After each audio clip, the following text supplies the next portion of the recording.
आज हम बात करेंगे guru.com के बारे में कि क्या है ये प्लेटफॉर्म, कैसे आप यहाँ पे फ्रीलांसिंग कर सकते हैं, कैसे आप हजारों डॉलर अर्निंग कर सकते हैं। यहाँ पर सब कुछ आपको इस वीडियो में सिखाएंगे। लेकिन सबसे पहले आपने हमारे चैनल को सब्सक्राइब करना है और बेल आइकन को प्रेस कर देना है।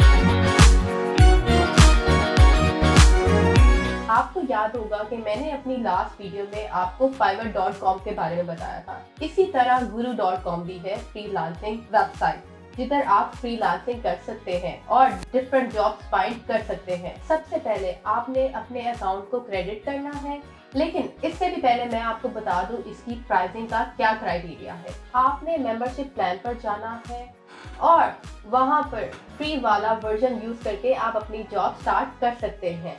मजीद मैं आपको बताती चलूं कि इस वेबसाइट पे आपने बीडिंग करनी होती है, जिस पर guru.com आपसे कुछ परसेंटेज चार्ज करता है। अकाउंट लॉगिन करने के बाद आपने इस पे अपनी सर्विस टाइटल देना है और मजीद डिटेल देनी है अपने जॉब से रिलेटेड, और बीटिंग के थ्रू आप अपनी ऑनलाइन अर्निंग स्टार्ट कर सकते हैं। इसी के साथ मैं चाहती हूँ इजाजत, अगली वीडियो तक अल्लाह हाफ़िज़।